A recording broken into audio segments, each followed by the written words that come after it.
Age of Empires 4 has been out for a few months now, and people have been wondering what the next set of civilizations will be. I mean, since even before the game came out.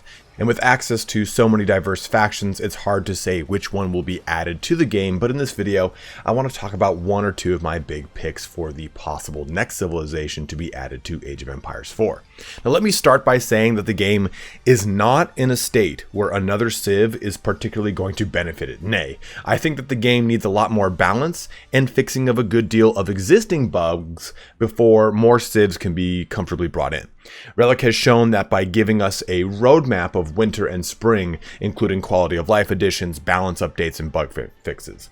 I just wanted to state that first, as this video is mainly aimed at having a little fun at exploring a possible new faction versus discussing a new civ as being a dire need for the game, since like I said, I don't think it's a dire need, and also kind of covers this time in between the next patch, which is going to drastically change the meta of the game, and now.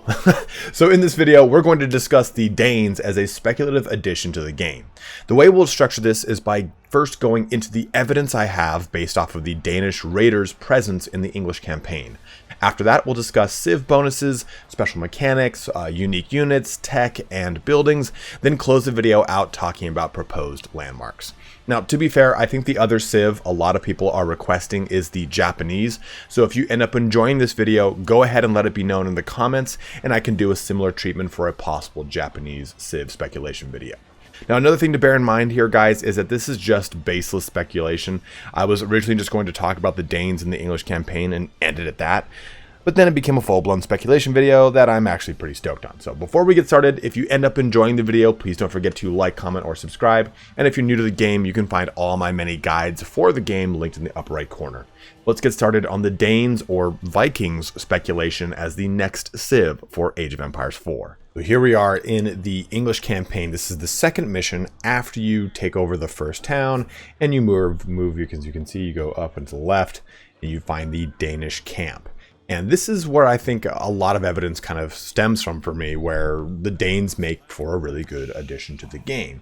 If we click on this unit right here, we can see the Danish Raider, tough infantry with good damage. Oh, looks like we can still see the stat card at least. But it has 12 axe melee damage, 4 melee, and 3 ranged armor. It moves at 1.12 tiles a second with 120 health. And we're in the first age, so maybe that's saying like, hey, you know, Danes of Denmark would have perhaps a first age men-at-arms, which would be very unique. We'll try to like edge a little bit closer here and see if we can get some more eyes on them again here. Yeah, right there. And you can see too, they've got like a custom model, so that's kind of worth noting. They have a custom little flag and everything like that. So this is where the genesis of this idea, the speculation stems from, is just seeing these Danish Raiders. And if we're taking a look at this chronologically, this would make a lot of sense. The Danes had a very large presence. Vikings in general had a large presence, especially in the northern portions of the UK, when you think about the very first Viking raids at the latter portions of the 700s AD. So this would be a really cool faction here, and I'm going to go into now some things as to why I think it would be cool, or how you'd break this down. And I pretty much have a whole entire document here that documents at least everything I would say for the way you could possibly bring this in. Now, of course, before we jump into that, one more time, it's baseless speculation. This is the only thing I've got to go off of. Actually, no, this has got the second little blip. So even though this is the first age, that'd be a second age unit right there. So that's worth noting. But we'll go into kind of what my civ bonuses, unique buildings, units, everything like that. And in that section, you're going to see a lot of numbers flying around. They, of course, would need to be balanced. Everything is going to need to go through a lot of balancing and stuff like that if this were to come into the game. So don't kind of get hung up on that. Get hung up more on each individual item and how you might critique it or change it. Because I'd love to know in the comment section below how you would change or how you would envision the Vikings or the Danes in Age of Empires 4. So here we have the Danes. And every single civilization in the game usually has 3 identifying keywords, I guess you could say, right? Like Rus have expansionist, stuff like that.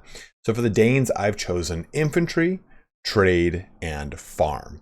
And if we think about, historically speaking, of course, how the Vikings or the Danes came over into the lands of the Anglo-Saxon, and namely the very first raid, 793, 794 in Lindisfarne, up to the far northern regions, you get two things that are very common. Infantry, right? You have a lot of infantry forces coming over from the quote-unquote Vikings, all the spanning Viking nations, right? It's not just simply the Danes, but it's just kind of worth noting that. They didn't bring horses on boats across these large spans of water. And then trade. The Vikings did a ton of trade. When you look at Norway and Sweden and how they would go through like the Danube River on down into Milkograd, whatever they called Constantinople, and did a lot of trading there. Trade was a big part of being a Viking. And lastly, all Vikings, for the most part, were farmers originally. They had come over trying to find farmland. Like, even though that's kind of done up as a trope in the show Vikings, it is true. They first and foremost were farmers. And because of the population boom that was happening in Sweden, in Norway, this would cause people to leave the land because there wasn't enough land to farm, because the land itself was not easy to farm. So they were trying to find places outside of all this. And in addition, this isn't one of the keywords, but it is a mechanic, is fame. Fame was a big thing here, was earning notoriety. And this fame would bring more men to your banner and so on and so forth. And we'll see how that plays into the mechanics here for the Danes. But this kind of lays out the footprint, or at least the overview of what I have in mind for a possible Danish faction, Age of Empires 4. Now, talking exclusively about civilization bonuses, there's a lot of things here that I've put down, and I think this obviously might be just too much, right? Like reading this, you're like, Jesus Christ, this is an overpowered faction, but I wanted to put more, and then you guys in the comment section or whatnot can kind of say, hey, that really doesn't make a lot of sense, take that out, so on and so forth. And like I said, I'm not making the game, this is just fun. So for some civ bonuses I have in mind, traders would bring back 20% more resources for a longer trade route than other factions, because every faction brings in more resources the longer the trade route, but they get an even further bonus for an especially longer trade route. So I think that kind of fits this ranging out and Viking and going all over the place and bringing back all these various trade goods. But mills and farms would cost less wood to produce. Men-at-arms would be available in the feudal age, the second age. Military ships have a +2 ranged armor because we'll get into how this works, but this was they were kind of pioneers at the time when it came to naval warfare. So, well, quote unquote naval warfare. It's not like they were doing full on broadsides here, but still giving a little bit of an increased range armor, I think makes some sense. Military units in general gain +3 torch damage. I had originally put down +5, but that felt like it might be a little too much, giving villagers 15 torch damage and units 25. So I'd love to hear what you guys think in the comment section below on that. Hardy villagers, so equipped, all villagers would be equipped with axes to fight against enemy raids. An axe was a very universal tool and weapon. All the Vikings used axes because they were used primarily to chop down wood, to shape things for boats, but also to help farm and also as a general utility tool. A sword was not very common for a Viking.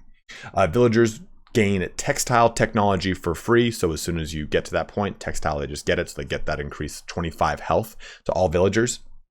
Military buildings made around blacksmiths produce units at a 10% discount. So very similar to the French and their influence around keeps. And they start with 15 more wood, and we'll explain why in the unique buildings portion of this video. But that covers the civ bonuses I have in mind for a Danish faction. Now, outside of the civ bonuses, we have a unique mechanic I have in mind, and that would be called fame. This would be very similar to the Rus and their Hunter's Bounty, right? So killing enemy units gains you gold and fame over time, which attracts more people to your cause, while also allowing you to get access to better weapons and armor as your legend grows. And that's kind of a little bit of, again, historically speaking, the way that the Vikings operated. It was very much about making a name for yourself. And if you had a particularly prominent name, you know, like Rollo, right, who went on to create the Normans, it gained you a lot. It gained you a lot of perks from the ability to rally a lot of other people to your cause, because they figured, well, I'm going to go out with that person because I'm going to earn fame and fortune. So I figured this as a mechanic would be very cool, very similar to the Hunter's Bounty. So basically every single thing you kill gives you gold, and that gold contributes towards your fame, and that fame is then locked behind 3 tiers, just like Hunter's Boon, Hunter's Bounty. So you get 1 gold for killing a villager, 5 gold for killing any enemy unit. So think of ranged infantry, normal infantry, cav, siege equipment. That might need to be tooled down to like 2 gold, because if you think about it, you kill so many units in a given game, but this is just a way to, again, to get passive gold income for the Danes because it fits in a little bit. Plus 10 gold for destroying a keep, and plus 100 gold for destroying a landmark. That might even be expanded out to, like, say, town centers too. But then you've got 3 tiers to unlock, which you unlock at 100 total fame, 250 fame, and 400 fame. So the first tier would just get you a blacksmith tech cost reduction of 10%, blacksmith tech cost reduction of 20% in the second tier, and then in the third tier, maybe a tech cost reduction of 35%, plus recruitment time or cost of units reduced by 15%. So this way, it just kind of drums up this thing. Well, hey, you're a very prominent Danish leader. I'm going to want to give you the best weaponry or the best armor, because then you're going to want to talk about it. I figure from an RP quote unquote standpoint, it makes sense. What I've tried to do with a lot of these mechanics is also think about it from like a competitive standpoint. And we'll get into that when we talk about the landmarks. Like, I had originally envisioned maybe a longhouse as a tier 2 town center landmark, but getting a tier 2 town center landmark for what a feudal age landmark would cost would be so broken, and it would automatically be an auto pick, because it would enable you to get a strong econ boom. So I kind of did as best I could to envision this in a somewhat balanced approach. So let's get into some unique units now. So unit-wise, I think exclusively we have to focus on 2 things. 1, infantry, and secondly, naval ships. Now, with naval ships, the big crux here is not every single map has got large spans of water where you can even benefit from using naval ships. And I think having a very cool and custom navy, very similar to the Rus, would fit in well here with the Danes, because you do hit into a weird kind of awkward place, right? When you jump into the 3rd and 4th age, where the 3rd and 4th age, when we think of it from a historical standpoint, the Kievan Rus did not exist. If we're looking at it from a rough standpoint of time, right? Like the 12th, 13th, 14th centuries, they didn't exist, right? They had kind of moved on. It was the state of Moscow, it was the state of Novgorod, all these things. And when we think about the Danes, they did progress into the 13th and 14th centuries into a whole bunch of more advanced gunpowder focused things, but trying to stick with the theme of Vikings and sticking with that, here's how we get the unique units. So I think that no faction has got a unique spearman right now. And I think it would make some sense here to have the Danes have a unique spearman and call them the Vikinger, right? Just the Viking, the name for someone who was going on a Viking, a Vikinger. Then next we've got the Huskarl, which would be that Danish Raider unit we saw in the English campaign. Basically a 2-handed axe, man-at-arms, accessible in the 2nd age. Then we get a Berserker. So this would be kind of harkened to Age of Empires 2 and their Berserker unit, which used a axe and a shield. In this case, I'm saying since the Huskarl already exists as a character that would be quote-unquote heavy, the Huskarl would be 2 axes with high health, high splash damage, and low armor. So just something a little bit more thematic. Again, I wanted to add in another unit outside of just replacing a spearman and the men-at-arms. Now for naval ships, we've got the Nar and the longboat. And so here's how I envision this. The Nar would be a fishing and transport hybrid boat, and then the longboat would be an attack ship, trade ship, and transport hybrid boat. So you only get 2 boats for the Danes, and obviously there's going to have to be maybe a 3rd boat with a generic demolition ship just to be able to give you punching power into, say, a Carrack or any of the heavier Age 4 ships. But I think just having these 2 would fit very similar to the way the Lodya attack ship and the demolition ships work, where they can just kind of modulate into whatever it is and then do whatever they need to do to help with the naval situation. Because even using as, like, say, the French against the Rus can get stupid strong on the open ocean. So I think that with enough technologies and enough tooling, the longboat as a three-way hybrid ship would be pretty interesting and cool because, right, it can defend itself as a trade ship and it can also defend itself as a transport ship. So I think it'd be pretty nice. And it would not have any ballista. It would just strictly be archers. So that would kind of be your caveat there. Maybe you can upgrade them to have fire archers on them, whatever it is. But that's how I envision the unique units for a Danish faction. For unique technologies, I've got quite a few here. And the first one kind of goes without saying. When you think about Vikings in the modern age of media, right, how they're typically portrayed, you think of the shield wall. And the shield wall, in all honesty, historically speaking, was not overly prominent with the Vikings, but I've put it in here because it's fun. So the first tech here is shield wall. This will allow your braced spearmen to get 1, 2, and 3 more armor every 10 seconds of being braced. So think of these Streltsy, right, and how they get additional benefits for the longer that they're static. Well, the spearmen, when you brace them and put them when they drop their spears down, they'll kind of get increased armor of 1, 2, or 3 for every 10 seconds, just like the Streltsy. So I figured this would be a fun thematic thing. And then the second one here would be shields. It would just simply give shields to spearmen, granting 2 ranged and 1 melee armor, giving them a little bit more stayability.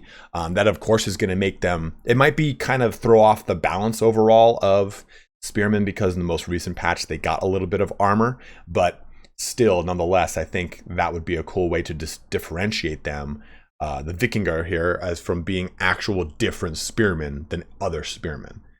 Now moving into some actual technologies with the buildings, we've got earthworks, which would increase the health of wooden walls. This was a really big thing when you think about the actual Danish emplacement of forts, that these circular forts, which we'll get into in a little bit, but they were built up, these palisades with a lot of earthwork behind them to give them a lot of natural barrier. And in fact, this was something that was repeated throughout all of the Middle Ages and into the late Middle Ages too, of building a ton of earthworks at the base of walls and filling them with earthworks in between to add more stability. Another really cool unique tech here could be baptism. So this reduces the conversions, recycle time, and cast time of, well, conversion for all of your priest units, because that was a big thing for Vikings to consolidate power during the Middle Ages. So if they converted from quote-unquote paganism into Catholicism, it allowed them to hold lands in any of the Christian locations that they would sack or attack. It's what happened with Rollo when he wanted to go ahead and create Normandy, or well, he went on to create Normandy. Converting was seen as a tactical thing, more or less. So not necessarily a, well, yeah, we see the light. It's more of a, oh, this will give me more fame and fortune, well, then I'm going to do it. And my last technology here is bearded axe. This would be very similar to the Holy Roman Empire, but it would just give a +6 damage versus heavy for men at arms. So this way now your Huscarls can start doing some serious damage to anything like other men at arms or any of the heavy French knights, just heavy knights in general that go to attack them. But that squares away our unique technologies. Let's jump quickly into our buildings before now talking about our landmarks at the very end here. So for unique buildings, I really only have 2. And I have a potential third one. And again, let me know in the comment section what you feel about this one. So for the first one, it would be a Trelleborg. And this would be an Age 2 keep. Now, I know you're thinking that's stupid broken, but hear me out on this. So for one, it can be attacked by infantry and it could be upgradable in the 3rd age for 400 stone. And it would only cost you a large amount of wood, well, large, like 800 wood, maybe 600 wood, and like 200 gold, something like that, because these keeps were not made of stone. They were large circular forts made of wood and earthworks. So the caveat here is, right, like, yeah, you can make a keep, but it can now be attacked by infantry just like a palisade wall can, and torch damage can knock it out quick.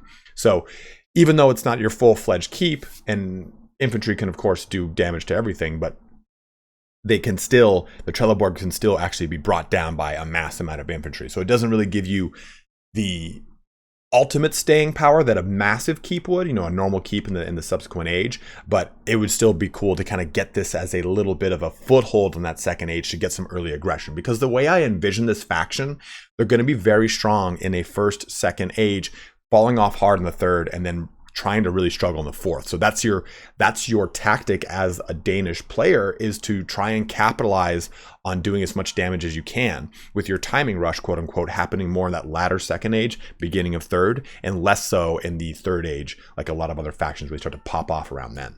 Another unique building would be the Longhouse. So rather than giving 5 population, it would give 8 population and would cost 65 wood versus 50 wood, and it would be garrisonable. So a normal house costs 50 wood.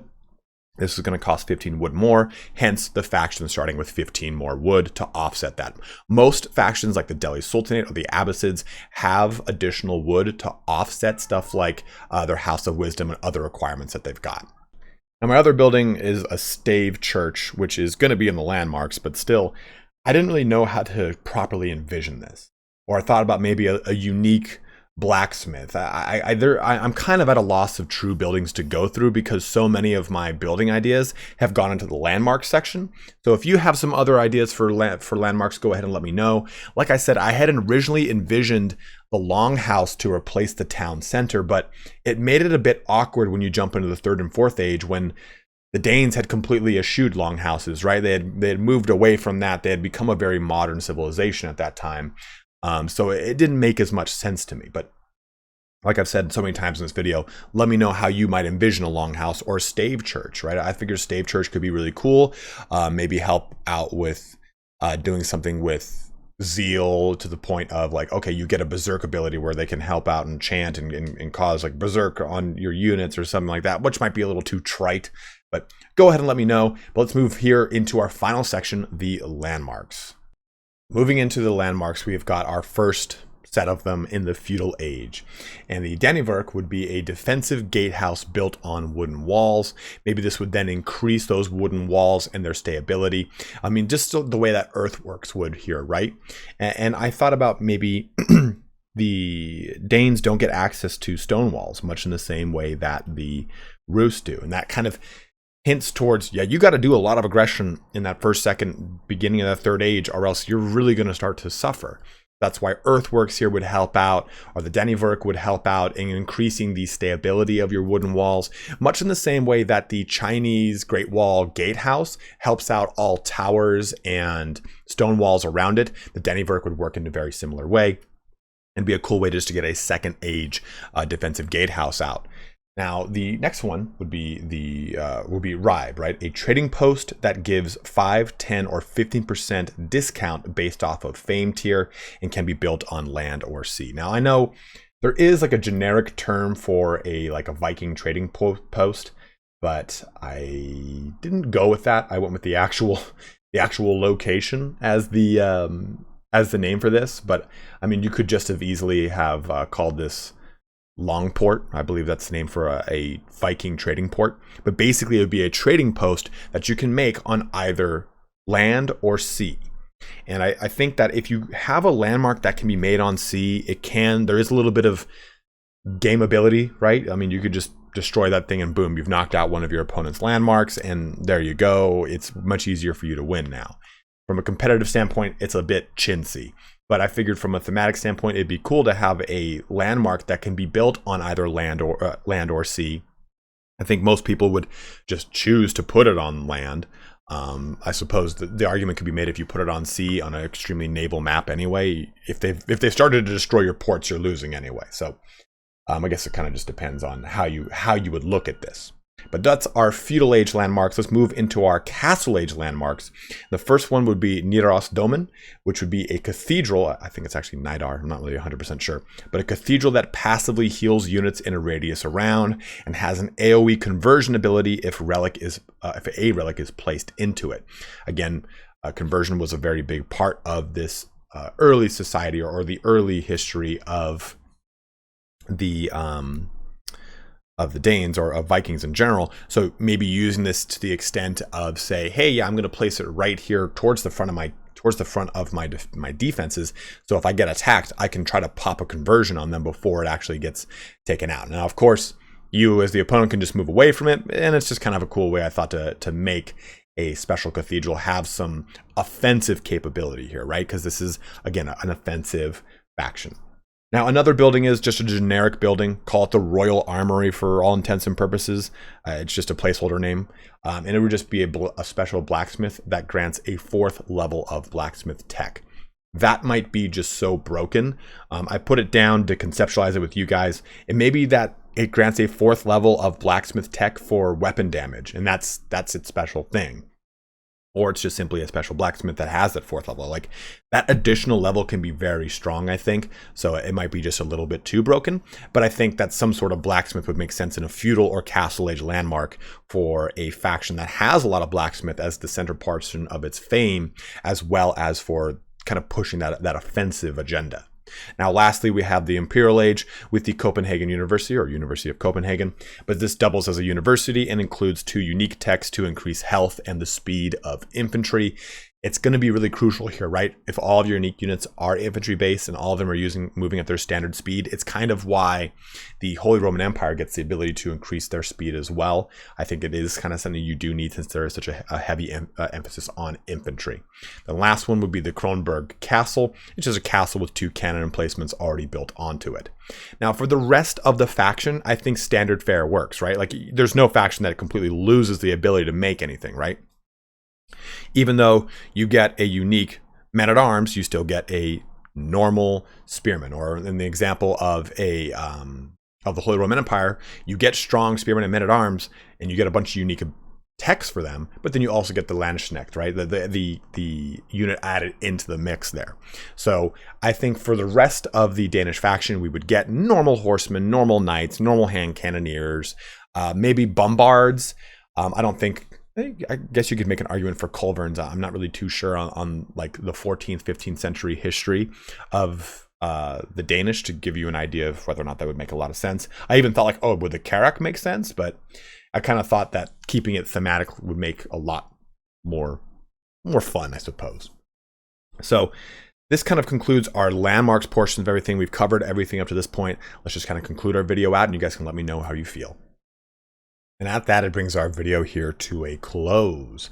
So one last thing I didn't really talk about is what would the flag look like for a Danish faction? Well, if we look at some of the other factions, we can see that they have a ton of flags to choose from, right? I mean, even just looking at English, you've got the Cross of St. George, or St. George's Cross, which was used around 1450.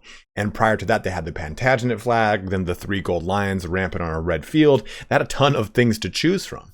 Even the flag for France has a bunch of different options, and they've chosen a very specific one. So it might be the current one we already see, right? When we play that English campaign, the second mission, you can see those Danish Raiders, and they have got the red flag with the the Raven of Odin right there, the White Raven of Odin. Sometimes it's called Ragnar Lothbrok's flag. That's not necessarily true. But you could go with that. Or I think, because the funny thing is, there's really only been like 3 or 4 prominent Danish flags. And the one that is currently being used, which was, I think, they first started using it when the Kronborg was made. So I think that you either go with that flag, which I think is too similar to the English flag as far as quick iconography for an eye to recognize. I think just going with the royal flag, right, with the 3 lions on the yellow field, I think that that's an easy, cool distinction here for a Danish faction in Age of Empires 4. So let me know what you guys think in the comment section.